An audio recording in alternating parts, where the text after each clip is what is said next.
All right, this is Chief Lightcap. I was trying to figure out a way to get this information over to you, and I could not think of a good way to do it other than a video like this, so with me talking.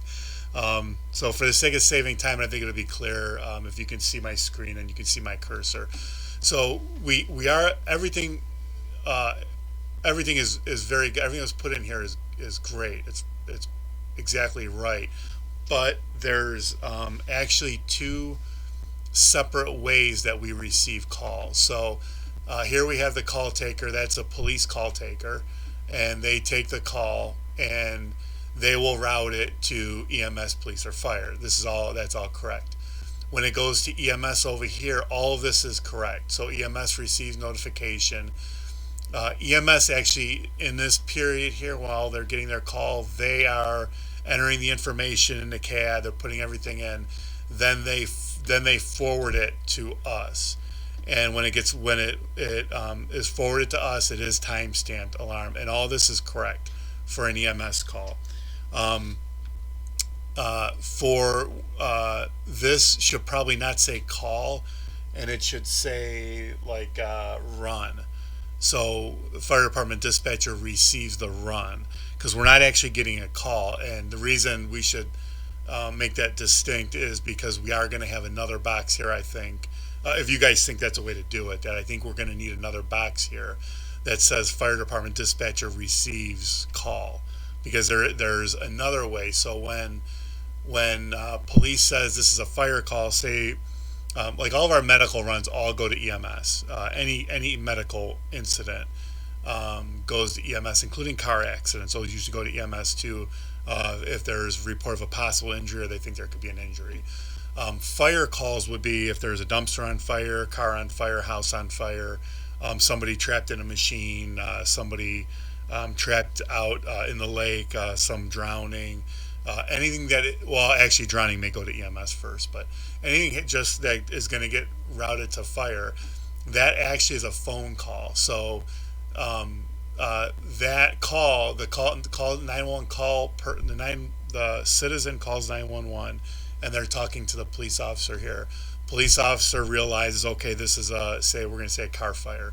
This is a car fire. I'm going to send you over to fire. So they're going to hit a button, and that's going to send that call over to fire. So I think this purple box needs to maybe be moved down and have another purple box up here. And then this line would come into that purple box, and that box would say fire department dispatcher receives the call. You would not have stamp time yet on there, okay? So we have a purple box here. These three lines are disconnected. They will all three go into the new purple box up here, if that makes sense. Um, so that's when our dispatcher receives a call. There's no timestamp yet. He receives the call. He starts taking information. So I think there would be another box here, maybe, where it would say, uh,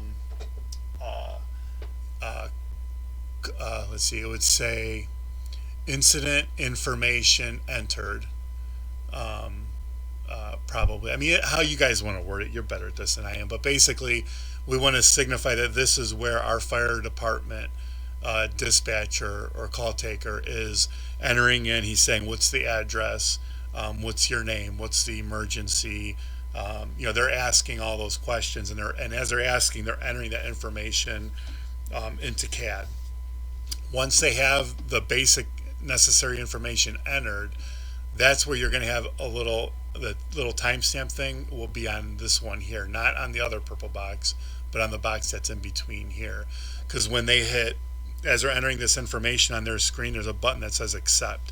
So once they have the minimum information required and they hit that accept button, and that's where the alarm time is stamped for those calls.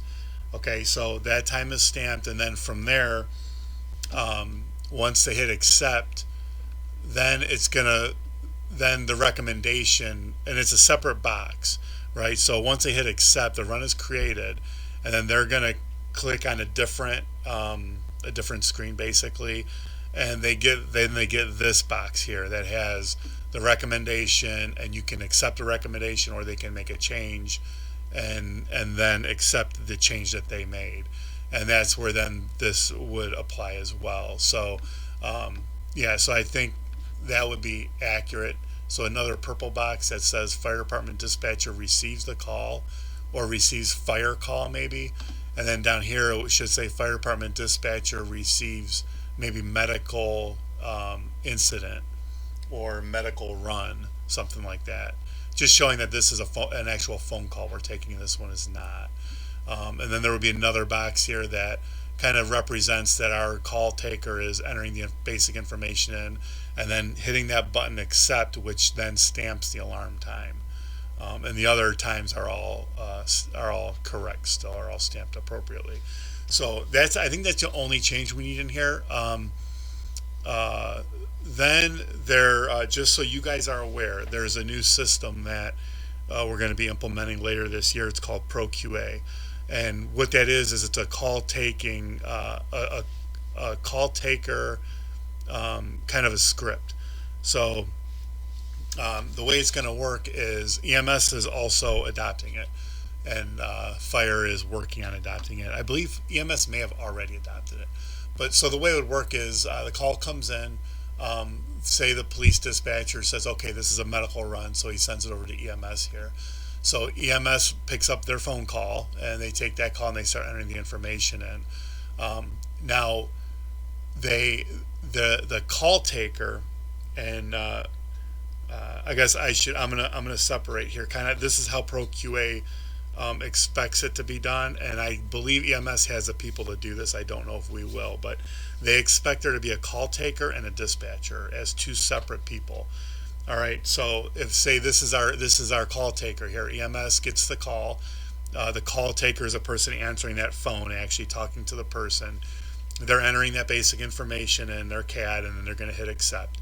Um, and when they do that, if they're also adding fire, we would then get the call also.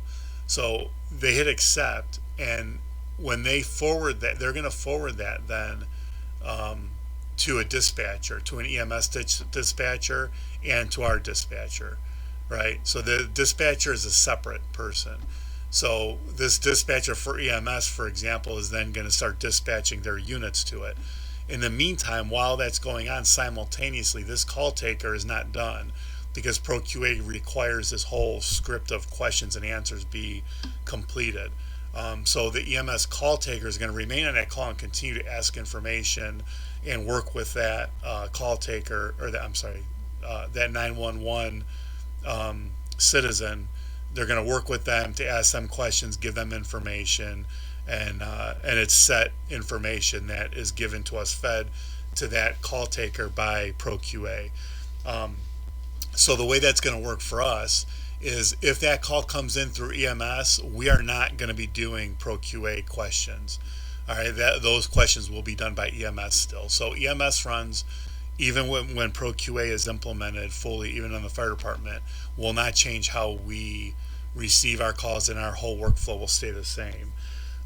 When we implement ProQA, there will be a change once we receive a call for fire, and we're going to have a call taker.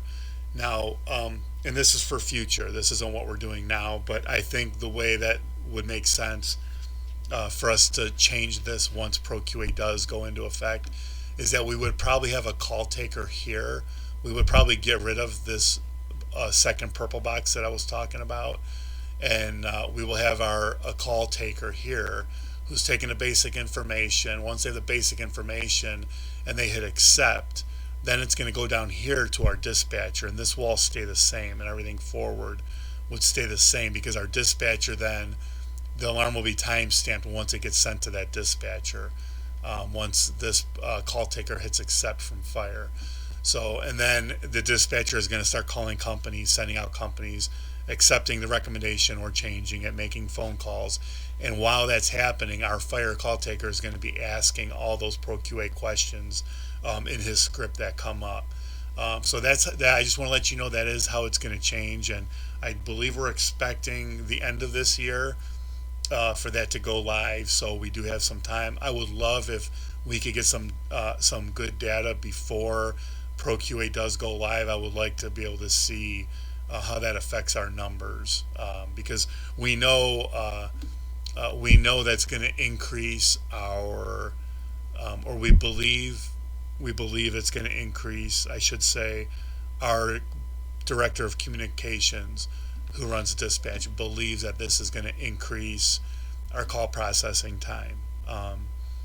So there's a disagreement there between some people say it won't because they're going to push that forward to a dispatcher while the call taker continues on the call. Our problem is staffing. We may need more staffing to deal with that effectively. So basically, the reason I'm bringing that up is because I would like to have the data um, to present to the chief and make that decision to be able to see those numbers and how they're changing and use that to be able to make a good decision on if we do indeed need more staffing or if we don't. So that's all I had. If there's any questions, give me a call. My cell number is on this email, and I'm available any day, weekend. It doesn't matter. You can call my cell number at any time, and we can go over this. Okay. Thank you very much. I appreciate it.